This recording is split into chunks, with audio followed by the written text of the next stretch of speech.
तो men in my comment section, please don't be harsh. तो शुरू करें।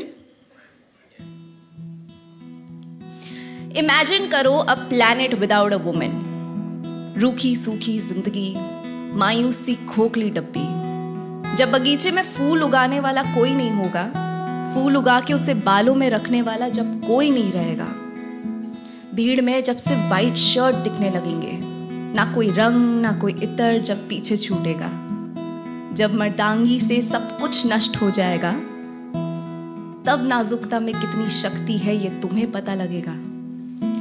सच बताऊं ना, सच बताऊं तो सच यही है कि औरत के बिना ये जहां एक बंजर जमी है। इसके अंदर जान डालती तो हमारी परीन है। अब मोहब्बत की बात कर लो, जितना शायरों ने हमें कॉम्प्लिकेट करके लिखा है उतने तो असल में हम है ही नहीं। हम तो इश्क के मोहताज है और हर औरत प्यार के लिए कुर्बानी दे ही देती है। फिर तो वो यार हो या खानदान, उसे अंत तक संभाल के रखती है।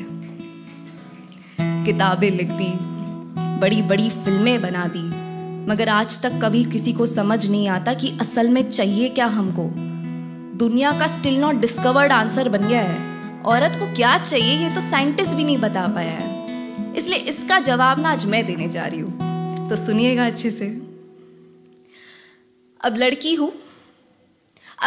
हूं तो लड़कों का तो नहीं बोल सकती हूँ, मगर हमें ना ज्यादा कुछ नहीं चाहिए होता है। अगर इश्क में हो तुम तो हमारे लिए बस इतना बहुत होता है, और इश्क बेखूबी खुद दिख जाता है। गिफ्ट से ज्यादा ना अटेंशन चाहिए हमें। भीड़ में नजरें मिला के हंस देना, तुम रोड क्रॉस करने से पहले मेरा हाथ थाम लेना, वैसा ख्याल जैसा बाबा ने किया ना बस वैसा रख लेना। तुम इज्जत के साथ मुझे खुद का मान लेना। थोड़े इमोशनल है और थोड़े सेंसिटिव भी, इसलिए पहचान लेना हमें तुम उन सारे बड़े वादे करने से पहले ही। हम टूट जाते हैं जल्दी से। ये गर्ल्स हार्मोन्स ना होते बड़े नाजुक है। अब इसे तुम इरिटेटिंग मत मान लेना, तुम हमसे बस परेशान मत हो जाना, क्योंकि हर लड़की किसी के लिए एक जरूरत बनना चाहती है। हमसे परेशान होने वाली तो कमबख्त पूरी दुनिया बैठी है। हमसे परेशान होने वाली तो कमबख्त पूरी दुनिया बैठी है। तालियां बजा सकते हैं और ऐसा खुल के।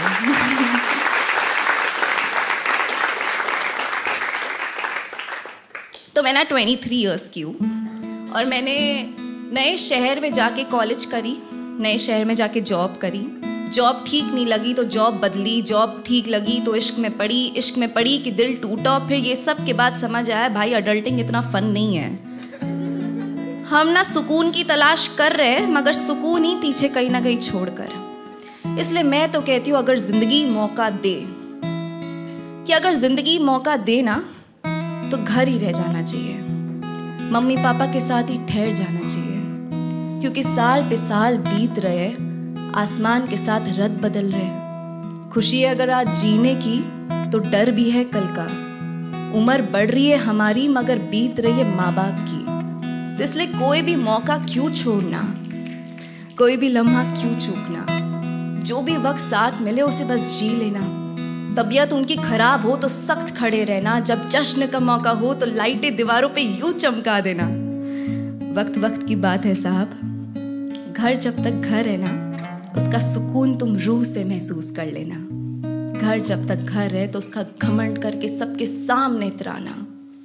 और मैं तो बोलूँगी अगर जिंदगी मौका दे, अगर जिंदगी मौका दे तो घर ही रह जाना चाहिए, मम्मी पापा के साथ ही ठहर जाना चाहिए।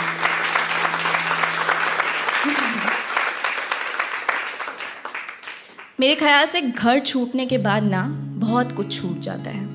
छत चली जाती है, अपने नाम की दीवारें पीछे रह जाती है, और कहीं ना कहीं ये दिल और दिमाग हमेशा फोमो में रहता है। घर क्या हो रहा होगा, घर गई तो यहाँ सब कैसे होगा में जिंदगी बीत जाती है।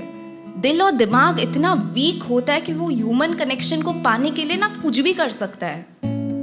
मैंने नए शहर में जाके डेटिंग ऐप ज्वाइन कर लिया, सारे किस्म के dating app. Can you imagine मी? मन तो टाइम पास करने का था, मगर तुम्हारी शायर दोस्त को उधर भी इश्क हो गया। कैसे हो सकता है बिना मिले सिर्फ बात करे किसी से भी प्यार? आंसर में आया हो जाता है भाई साहब। जब अकेलापन कुछ ज़्यादा ही काटता है। और वो जो वक्त था ना मेरे लिए, वो थोड़ा अच्छा भी नहीं था। I was introduce to mental health problems. उन्हीं दिनों में मैंने किसी से पूछा कि ये एंग्जाइटी क्या होती है, तो जवाब में आया कि जब कुछ होने में देर हो जाती है और कुछ पाने की दूरी थोड़ी और बढ़ जाती है, आंखें बंद मगर सपने नहीं आते, घर खुद का जिसमें चैन फना हो जाता है, वो खामोशी जो समझाई नहीं जाती, वो अकेलापन जो दिखाई नहीं देता, सब कुछ बाहर से ठीक है मगर अंदर से ना कुछ और ही होता है, वो घबराहट, वो चीखे, वो गुस्सा जब बाहर आने के जगह दिल में जाके धड़क उठते हैं, उस दिल से निकले खून में एक डर होता है। फिर मेरा रग रग कहता है कि दिल बेचैन है। इसी बेचैनी को हम एंग्जाइटी कहते हैं। दिल बेचैन को हम एंग्जाइटी कहते हैं।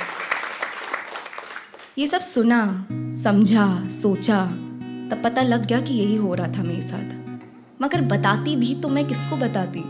वो डेटिंग ऐप वाले लड़के को बताने की कोशिश करी, 2 हफ्तों नहीं भाई साहब उसने तो घोस्ट कर दिया। बोलता है you have past traumas, I can't handle it. उस दिन सन करके सब कुछ ऐसा खत्म हुआ, तब जाके समझ आया कि पराये शहर को पराया क्यों बोलते हैं, क्योंकि यहाँ की मिट्टी भी पराई होती है। Breakup and anxiety they don't go that well, मगर किताब और कलम ने ना मदद कर दी। लिखा मैंने उसके लिए कि छोड़ने के बहाने तो खूब थे, सुनिएगा अच्छे से, कि छोड़ने के बहाने तो खूब थे, रुकने का कोई एक बहाना ही ढूंढ लेते। मेरी खैरियत, मेरी तबीयत कभी किसी से पूछ लेते। भुलाने की तरकीबें पता तुम्हें भी और मुझे भी। बचपना तो उम्र में था, मगर मोहब्बत की उम्र ही जरा देख लेते। निगाहों में बैठी मेरी चुप्पी समझ लेते, तुम्हारे झूठों को कभी पकड़ा नहीं, मेरी ईमानदारी ही देख लेते। गिनाने बैठूगी तो अब उम्र बीत जाएगी, लौटे हुए पंछी को अब मैं फिर कहाँ पाल पाऊंगी। मैं नहीं मिली तो मुझे किसमें ढूंढोगे? जाते वक्त खुद गर्ज खुद के बारे में ही सोच लेते। जाते वक्त खुद गर्ज खुद के बारे में ही सोच लेते। मजा आ रहा है ना? पता है, मैं जब जब किसी लड़के के पीछे भागती हूँ ना, मुझे बहुत वक्त बाद समझ आता है कि मैं क्यों भाग रही हूँ। ऐसा वो मुझे क्या ही दे देगा जो मैं खुद को नहीं दे सकती? वो ऐसा क्या ही मुझे दे रहा है जो मैं खुद को नहीं ला सकती? उस वक्त से आज तक मैंने खुद से ये वादा करा है कि अब किसी और से होने से पहले मुझे खुद को खुद के काबिल बनना है। किसी और के घर जाने के पहले मुझे खुद का घर लेना है। खुद के दिल में लाने से पहले अब खुद का दिल अच्छे से जोड़ना है। और अब ये ना कंफर्म करना है कि खुद के पैरों पे खड़े होने से पहले किसी को अपने पंख नहीं तोड़ने देना है। और अब ना मैं सपने भी जब देखती हूँ तब अक्सर कहती हूँ कि एक दिन ना मेरा घर होगा, कि एक दिन ना मेरा घर होगा। ख्वाब ये है कि ना पापा का ना किसी और शख्स का, एक दिन बस मेरा अपना घर होगा, जहाँ के नियम मैं खुद लिखूंगी। हर कोने में कितना इत्र डालना है उसका हिसाब फिर मैं रखूंगी। मेरा बिस्तर, उस पे एक कंबल, पर्दे जो मोटे हो मगर हल्की सी रोशनी आए उतने हल्के हो, रोशनी उतनी जो आंखों को भाती हो और सुकून की नींद मुझे फिर वहां आती हो। घर ना मेरा शांत होगा, ऐसा बनाऊंगी मैं अपना जहां लौटने को मेरा दिल चाहेगा, जहां लौटने को मेरा दिल चाहेगा।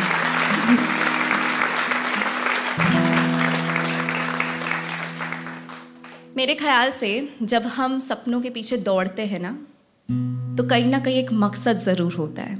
Behind every dream there is a purpose. और हम जैसे कई इंडियंस के लिए और स्पेशली लड़कियों के लिए वो जो मकसद होता है वो होता है हमारे पापा की खुशी, है कि नहीं? मतलब पापा खुश हो जाए तो आधा काम उधर ही सलट जाता है। मम्मियों को खुश करना कितना आसान होता है, एक लड़का लाओ वो कल खुश हो जाएगी। पर जो पापा होते हैं दे आर रिजल्ट ओरिएंटेड, उन्हें रिटर्न इन्वेस्टमेंट चाहिए। तो मैंने भी आज तक जितना भी काम किया है ना, वो सिर्फ मेरे पापा के लिए किया है कि भाई आप खुश हो जाओ तो मैं आराम से मर सकती हूँ। उसी के लिए मैंने कुछ लिखा था, मेरी आखिरी कुछ लाइनें मैं फील के लिए बस कर रही हूँ, बाकी ज़रूरत नहीं। अर्ज किया है खुदा तू जान भी ले ले मुझे कोई मसला नहीं, कि खुदा तू जान भी ले ले मुझे कोई मसला नहीं, बस जाते जाते ये बता दे कि पापा मुझ पे गर्व कर पाए या नहीं। हम जीत ना सके अगर इस दुनिया को तो मंजूर है मुझे, अगर घिर भी गए फिर भी उठ के दिखाना है तो बस उसे, क्योंकि सपने हो भले आज मेरे वो टिके हैं ना उन आंखों में, भरोसा किया है उन्होंने तो अब तोड़ना नहीं है मुझे। फिर तू जान भी ले ले मुझे कोई मसला नहीं, जाते जाते ये बता दे कि पापा मुझ पे गर्व कर पाए या नहीं, कि पापा मुझ पे गर्व कर पाए या नहीं।